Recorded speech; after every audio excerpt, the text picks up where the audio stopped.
morning and welcome back to Trackside Live, presented by Hagemeyer Farms. I'm Frank Frost, the Director of Outreach and Public Relations for the Ohio Harness Horsemen's Association, and joining us today, Dan Noble, Dan, thank you for taking the time this morning before a busy day of work you've got lined up today. I want to thank you for coming over and joining us this morning. It's no problem, Frank. Delaware. Let's talk about Delaware first. We were talking before we went on. You know, you've put yourself in some rarefied air yesterday. You collected your 100th win at Delaware. You passed Curly Smart on the all-time list here. What does it mean, to race here at Delaware? It means a lot. You know, it's a good privilege to have, and it's the heart of racing to me. To hear it's the top to be here. When you walk onto these grounds, you know, leading up into this week, you get here, what goes through your mind? And when you walk on the grounds here, it just gives you a different type of energy, I should say. It's a lot of fun. In the racing, there's a lot of action here, and it's fun. Do you remember your first trip to Delaware? My first trip, I drove a matinee here when I was 12. And I won with that horse. It was a homebred Dr. Elbon of my father's. And that was a big thrill. Can you think of anybody who's won here at this track younger than 12? I mean, that's got to be a record, I would think. Not that I know of. I think that could be a record. I mean, to be 12 years old and drive. A family affair. Your father drove, and you get into this, so almost, you know, destined to it in your blood. Yeah, you know, being fourth generation, my father, grandfather, and great-grandfather were all in the business, and it was in my blood to do it. I couldn't stay away. Was there any thought of ever trying to do something else? Yeah, you know, when I was a senior in high school, I was going to go take diesel mechanics, and I went to Nashville, Tennessee for about 2 weeks, and I said, this isn't going to work for me. I don't like this. So I packed up, come home, and I had some scholarships, and I give them up to the second person in line. And I'm happy I made that decision now. Well, obviously the right decision you've made. What do you like most about driving? You know, I like the rush, the action, and the horses. You know, you get especially the young ones. We get to watch them, you know, progress and get better each year. I have a lot of fun with that. We talked a little bit, you know, your father was in it, you know, you're married to Christy, you know, she just had a baby, so fifth generation possibly down the road. Talk about the family part of this with you, your wife working together every day, her training the horses, you driving the horses. You know, it works out real well with us. It's a tough schedule. We both put a lot of time into the barn, and of course I'm on the road all the time. I'm going to be curious on how this works out with our son, because I'd really like to be there more. And unfortunately, with this business, we sacrifice a lot. There's a lot of time and dedication put into it. What's the hardest part about being on the road? Being away from family. If they call, you just can't be right there, a snap of a finger. Because there's horsemen that are wanting you to be there, relying on you, and it's tough to turn around and have to go home. Now, with you, you look to be in great shape. You're driving at night. You get home. You wake up. You jog horses in the morning. You now got a little baby boy. How the heck do you stay in great shape like that? Well, I've done it so long that it just seems like a normal schedule anymore. You know, 4 or 5 hours of sleep a night and just go. Days that I have off, I still catch myself just sleep 4 or 5 hours, and I've got to go find something to do. I have to keep myself on a schedule. You work out at all? No, if I did, I don't know when I could find time to do it. What do you do when you're not around the horses? My wife and I bought a little 8-acre farm, and I stay busy with keeping up with the farm work. So, tell me the typical Dan Noble day. Typically, you know, I'm up around 7:15, 7:30, get some coffee. Right now, I'll spend some time with our son, and then I go right straight to the barn at either around 8, and typically I get done around 1 or 2. I try to go home and maybe sneak in a 45-minute nap and take back off for the track. Now we touched on today. You drive in the first. You got a little break, a big break to the ninth. And I asked you, what type of, what do you do? Do you know who you're on and everything? You don't do a lot of program reading. You don't do a lot of tape study at all, or do you just show up and know who you're on and drive? I take a glance at it, but I really don't study it too much because I'll seem to overdrive if I really look at it hard, and I rather just go by the feel. And when I get to the track, I'll check things out a little bit and then just go from there. If you had to classify your style of driving, what would it be? I don't know if I'd really want to classify that. Aggressive, sit back, or do you let the horse dictate what your plan might be? I try to let the horse dictate the way my plan will be. I could probably go either way, real aggressive or even be very patient at times. I'm probably more aggressive than being patient, but patience do pay off later. All right. Well, we're going to take a break. When we come back, we're going to talk to Dan about his driving here at Delaware and take a look at what he's got on the card today when we return to Trackside Live here at the Delaware County Fairgrounds. For 4 generations, Hagemeyer Farms has been caring for and breeding standard-bred racehorses. Hagemeyer Farms is home to a roster of champion stallions, including Nob Hill High, a millionaire stallion sired by a millionaire sire out of a millionaire dam. A pedigree unmatched. Also standing is Western Terror, sire to 11 that has earned over $1 million, and world champion and multiple stakes winner Break the Bank K. Hagemeyer Farms, boarding, breeding, foaling, and looking to stand the next great stallion in Ohio. Coolwinds Farm in Lima, Ohio is a full-service, standardbred breeding facility that specializes in stallion management. Home of Rockin' Amadeus, sire of Ohio Finals champion Ocean Rock and multiple stakes winner Rainy Day Chick, who herself was second on Super Night. Coolwinds Farm also stands Trotter Coraggioso, sire of multiple stakes winners Lima Gold and Panzano. Thank you to all the bidders and buyers at the Ohio Select Jug Sale. Be sure to visit the Coolwinds yearlings at the Buckeye Classic on October 13th. Welcome back to the Delaware County Fairgrounds. Frank Froz along with Dan Noble here on Trackside Live. Do you remember,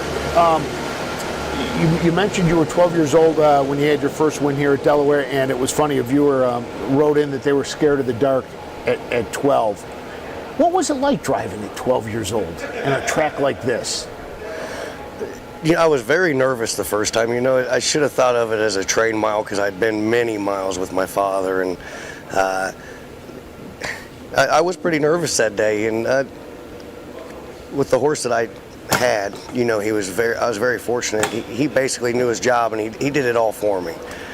Do you get nervous now when you drive? No, never a nervous time. I used to get real nervous during stakes, and now it just seems like it's another race. No nervous. You've driven here when there's been 40,000 people out here. You've driven here now 4 days. What's it like this week?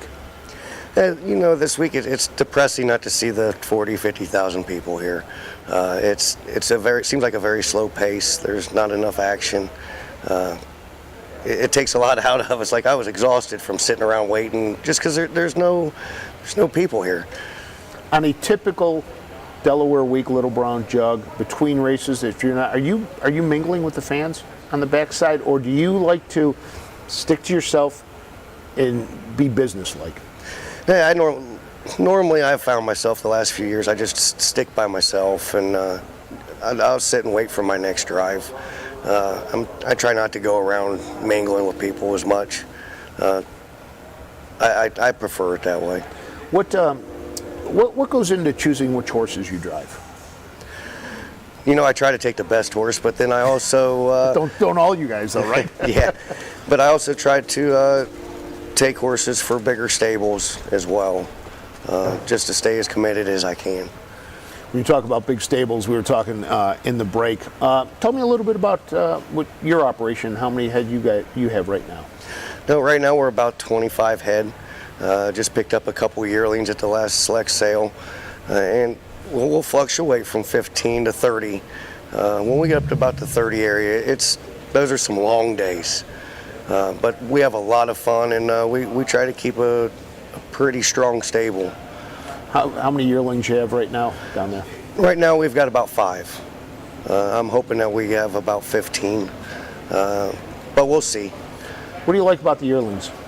I love to break them and watch them grow up and just develop into a nice athlete. And not all of them do, which we know, but it's enjoying to me, and it gives me time off, because what I've found the last few winters, I've been taking off Dayton, and just trying to drive at Miami Valley. I'll show up at Dayton here and there, but I enjoy it. It gives me time with my family, and I get to spend more time at the barn. What other stress relievers do you have? You play any golf? You fish? You hunt? I really have nothing else other than the horses, just to relieve stress.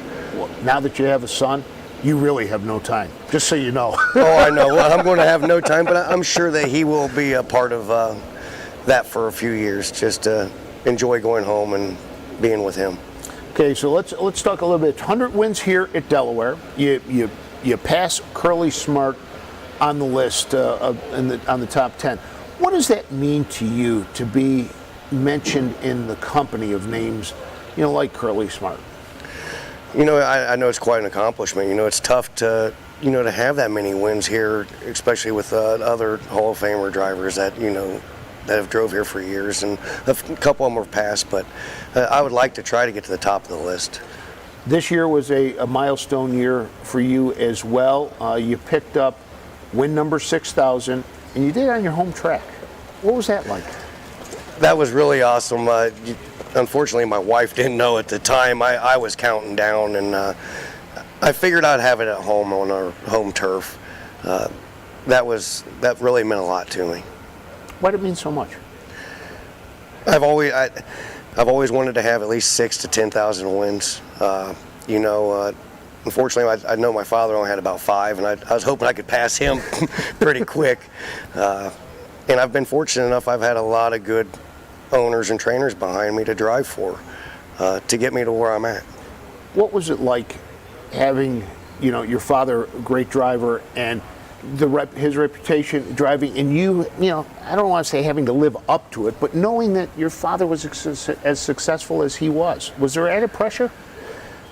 There was really no pressure, but I believe I put more pressure on myself, because I remember many nights when I started to drive and just coming home, he would give me a lot of tips, where, oh, you didn't win enough tonight, or where'd you mess up? But it kept me on my toes and thinking, to realize how I could change that later on.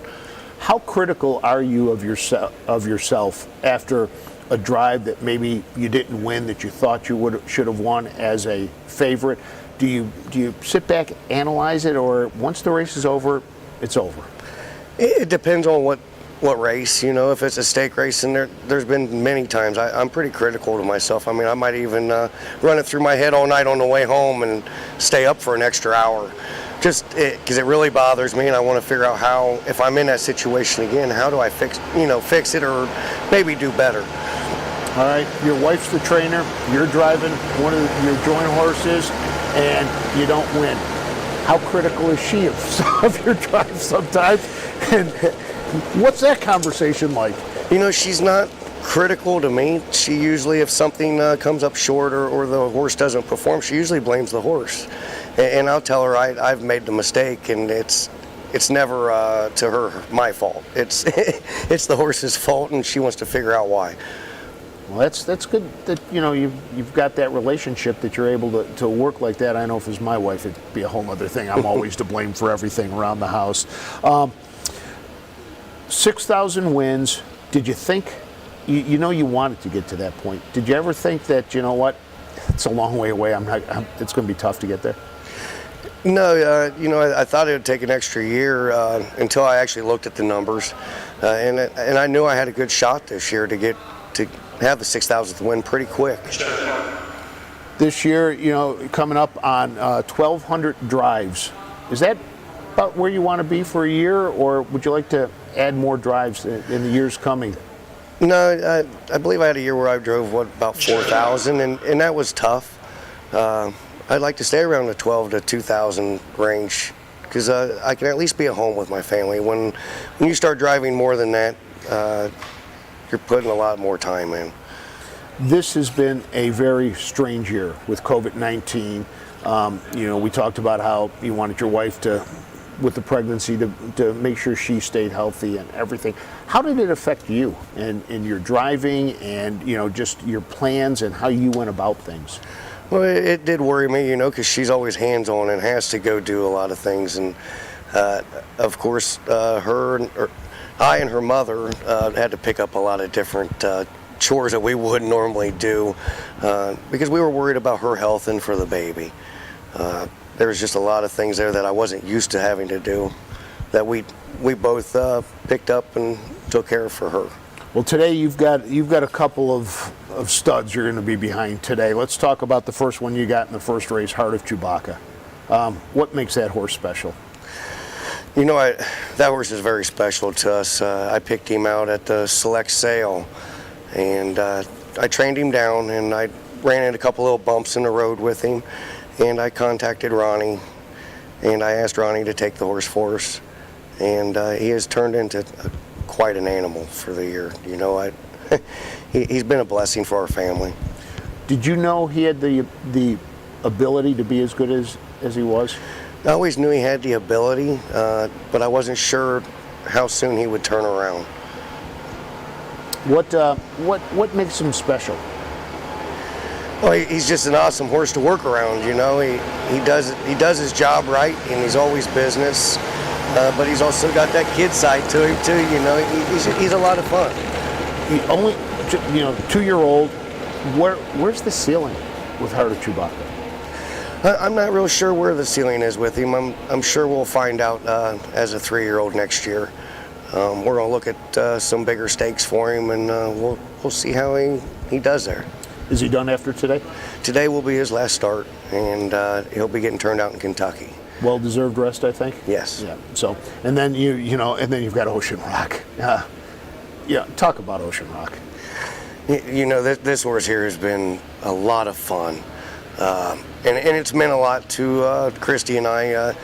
The owners of this horse, actually, they started my father off when he first got into business. So they're a lot like family for us, and he's just awesome. It's been a great privilege to train this colt down, and I've had him the last 2 years, my wife and I, and he's turned into an animal that we didn't realize how good he really was. How good is he? We're not sure how good he is. We would like to probably look at some other things for his 4- and 5-year-old year, and we'll probably discuss that here in another month or two and figure out what our game plan is for next year. He has had some battles this year with Elver Hanover, Stanford Court, and Ocean Rock. The three of them you could probably put against any horse in the country. Agreed? I agree. All three of them are very, very nice animals. But I think between the three of them, they should be able to go up against some of the better colts in the country and see how they are. Now you also have the full brother to Ocean Rock and Ocean Blue, a 2-year-old. How good is Ocean Blue? And can he live up to Big Brother? I don't think he's going to be able to live up to Big Brother, but he's got a lot of promise in there. He's been a very slow learner as a 2-year-old. But I believe as a 3-year-old he'll mature, and he's going to be a nice colt. I don't think he can live up to Ocean Rock, but... Talk about, dealing with the 2-year-olds. You don't, everybody you talk to, you don't know what you've got. Sometimes they can be, I used this term once, and I can't remember, I think it was a trainer said, oh my God, that's perfect. They're flighty sometimes.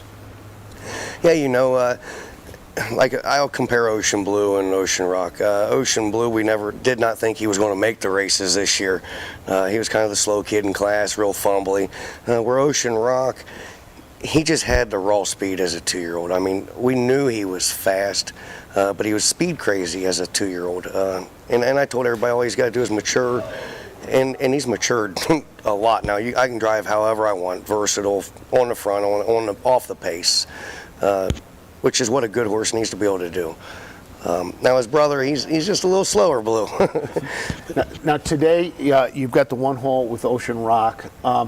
Roger and I were talking that, even here with the 8 hole, you can win. Talk a little bit about this track, and where do you like to be down on the rail on this track, or would you rather be, 2 or 3? Or does it not matter here? It really doesn't matter here. This track is just so forgiving and fast. You can win from about any hole here.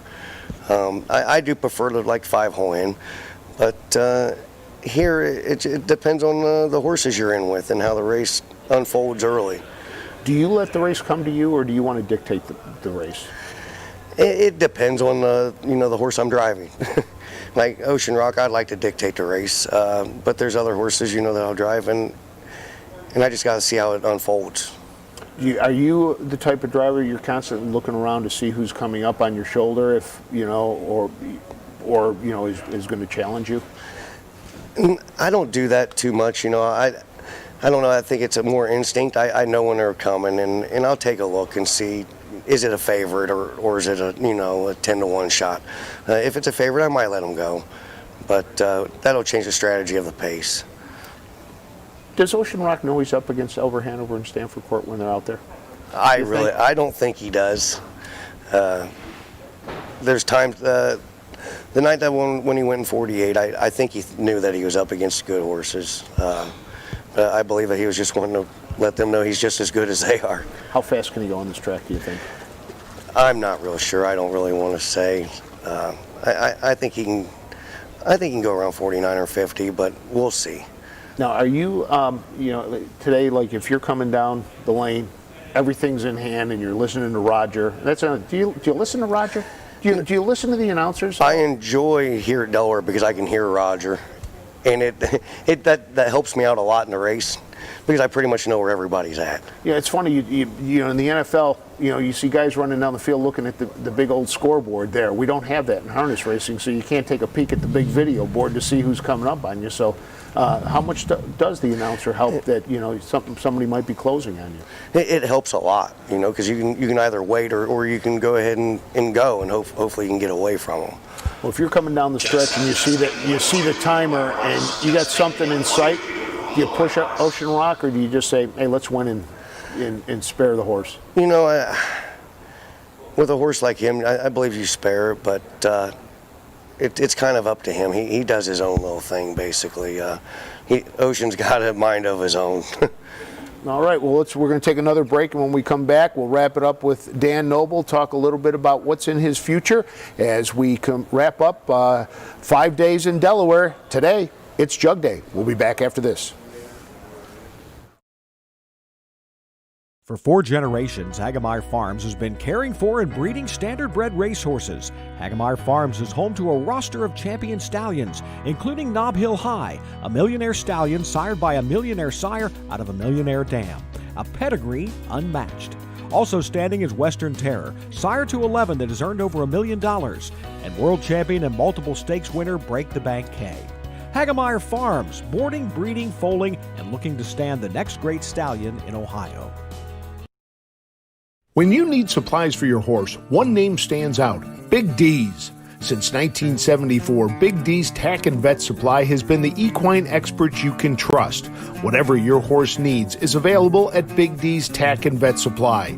Visit the retail outlet in Streetsboro, Ohio, or order online at bigdweb.com. Most orders shipped that day, or call 1-800-321-2142. Big D's Tack and Vet Supply. Welcome back to Trackside Live. Frank Froz along with Dan Noble. Dan, another horse we're going to talk about that you've got today, Artful Dancer. Tell me a little bit about Artful Dancer. Artful Dancer, she's a really nice 3-year-old. I've had a few times where I've been in a spot on the front, and that's really not her cup of tea. She's much better chasing horses down. She just loves her job to try to get to the finish line first from off the pace. You get a horse like that who doesn't like to be on the lead. What do you have to do to make sure you're in the right position with her? it's sometimes it's tough with a horse like that, because there's other drivers, they know if she has trouble on the front, you can beat her that way. They may not leave, and then it gives you no choice. But if I can get it, if I can get to where other drivers will leave, and it makes my job a lot easier. You've got a lot of driving left in front of you in your career. What's on the bucket list? I've always wanted to be in the Meadowlands Pace or a couple of the bigger races, and I'm hoping in the near future that my wife and I have one of our own colts that's good enough to go in there, and hopefully we can pursue from there. How gratifying is it when you have one of your home colts that you guys have raised, you bought, you raised, you raced, and you win? Is that feeling different than winning another race? It is a different feeling, because you put a lot of hard work, time, and it's a lot of work you put into it. And when you can get there, it's the accomplishment, just the time that you've done to put into it to get there. It's amazing. Now, you said Christy's on the way to the track today? Yeah, she's on her way here, and she should be here in about an hour. Son joining you? Yes, sir. So the first of many in a row for the little guy, so it'll be great that he'll be able to experience. He's not going to remember it. But he's not going to remember it, but it's definitely going to be his first outing, so make sure you get a picture today. I'm hoping we get a picture with him today. Don't hope. Make sure you do, because it'll be one you'll remember for all time. So, Dan, thank you for coming by today. I appreciate it. Good luck today. Good luck the rest of the way out for the year, and hopefully we'll see you back here at Trackside Live next year. Okay, thank you very much. That's Dan Noble. We want to thank everybody for joining us for our Trackside Live series that we've done this week from Delaware County, and we will be back in about a half an hour for Countdown to Post Time as we get closer to the 75th edition of the Little Brown Jug. We'll see you in about a half an hour. For Dan Noble, I'm Frank Froz. We'll see you soon. For 4 generations, Hagemeyer Farms has been caring for and breeding standardbred racehorses. Hagemeyer Farms is home to a roster of champion stallions, including Nob Hill High, a millionaire stallion sired by a millionaire sire out of a millionaire dam. A pedigree unmatched. Also standing is Western Terror, sire to 11 that has earned over $1 million, and world champion and multiple stakes winner Break the Bank K. Hagemeyer Farms, boarding, breeding, foaling, and looking to stand the next great stallion in Ohio.